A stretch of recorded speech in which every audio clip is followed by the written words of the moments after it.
രാവിലെ തന്നെ ക്യാപ്റ്റന്മാരും നൂറയും തമ്മിൽ ഭയങ്കര വഴക്ക് കിടക്കുകയാണ്. നൂറ തൈരെടുക്കാൻ വന്ന് അപ്പം നിവിൻ വന്ന് തൈരെടുത്തോണ്ട് പോകുന്ന നൂറ കണ്ടിട്ടായിരിക്കണം നൂറ പറയുന്നത് എനിക്ക് തൈര് വേണം. അപ്പോൾ അവർ പറഞ്ഞ് അത് എടുക്കാൻ പറ്റത്തില്ലെന്ന് പറഞ്ഞ് എല്ലാവർക്കും കൂടെ ഉള്ള സാധനമാണെന്ന്.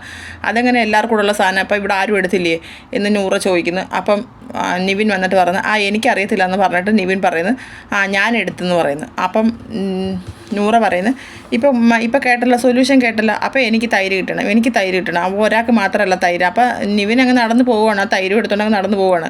എന്നിട്ട് നൂറ് അപ്പം തൈര് എടുക്കാനായിട്ട് പോയപ്പോഴത്തേക്ക് ആര്യനും അക്ബറും കൂടെ സമ്മതിക്കുന്നില്ല, പറ്റത്തില്ല, എല്ലാവർക്കും കൂടെ ഉള്ള ഒരാളെടുത്തെന്ന് പറഞ്ഞിട്ട് ബാക്കിയുള്ളവർക്ക് കൊടുക്കണ്ടേ, എല്ലാവർക്കും ഈക്വലായിട്ട് എടുക്കണ്ടേ. അപ്പോൾ അവൻ പകുതി എടുത്തതെന്ന് ചോദിച്ചിട്ട് നൂറ എടുക്കാനായിട്ട് പോകുമ്പോൾ നൂറയുടെ കയ്യിൽ നിന്ന് ആര്യം പിടിച്ച് വലിക്കുന്നുണ്ട് നൂറയുടെ കയ്യിലിരുന്ന ബോട്ടിൽ. അപ്പം നൂറ ബോട്ടിൽ കൊടുക്കാൻ തയ്യാറാകുന്നില്ല. നൂറ അത് കാണിച്ചിട്ട് പറയുന്നത് ഇത് കണ്ട, ഇതാണ് അവൻ കുറച്ചെടുത്തെന്ന് പറഞ്ഞത്, ഇതാണ് കുറച്ചെടുത്തത്, ഇത് പകുതി അവൻ എടുത്തിരിക്കുകയാണെന്ന് പറയുന്നത്. അപ്പം ആര്യൻ അത് പിടിച്ച് വാങ്ങുകയാണ് നൂറയുടെ കയ്യിൽ നിന്ന്. പിടിച്ച് വാങ്ങുമ്പോഴത്തേക്ക് നൂറയ്ക്ക് അത് ഇഷ്ടപ്പെടാഞ്ഞ് നൂറ നേരെ ഫ്രിഡ്ജിൻ്റെ അടുത്തോട്ട് നടക്കുകയാണ്. ഫ്രിഡ്ജിൽ ചെന്നിട്ട് ഫ്രിഡ്ജ് തുറക്കുന്ന, അപ്പോൾ ആര്യനും അക്ബറും കൂടെ പുറകെ ഓടി ചെല്ലുന്നു. ഫ്രിഡ്ജ് തുറക്കാൻ സമ്മതിക്കുന്നില്ല.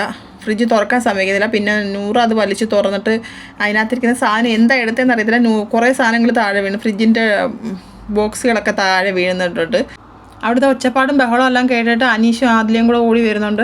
എല്ലാവരും വരുമ്പോൾ ഫ്രിഡ്ജിനകത്ത് നിന്ന് സാധനങ്ങളൊക്കെ വലിച്ചെടുക്കുകയാണ്. അപ്പോൾ ആര്യനും അക്ബറും തടയാൻ ശ്രമിക്കുന്നുണ്ട്. പക്ഷേ കുറേ സാധനങ്ങളൊക്കെ താഴെ വീണിട്ടുണ്ട്.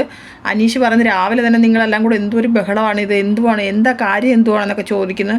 അപ്പോഴത്തേക്ക് പിന്നെ ആദില പറയുന്നത് അതെന്താണ് അവന് മാത്രം ഇങ്ങനെ ഒരു പ്രത്യേകത, വയറും തുറന്ന് വെച്ചുകൊണ്ട് ഇങ്ങനെ ഇരിക്കുകയാണ്, അവന് മാത്രമേ ഉള്ളൂ ഇവിടെ ഇത്രയും വയറുണ്ടോ എന്നൊക്കെ പറഞ്ഞിട്ട് ആദില സംസാരിക്കുന്നു. ബാക്കി ആർക്കും ഒന്നും കൊടുക്കത്തില്ല, എല്ലാവർക്കും ഈക്വലായിട്ടുള്ള സാധനങ്ങൾ ഒറ്റയ്ക്ക് ഇരുന്ന് കഴിക്കുന്നു, വൃത്തികെട്ടവനെന്നൊക്കെ ആദില ഭയങ്കരമായിട്ട് സംസാരിക്കുന്നു.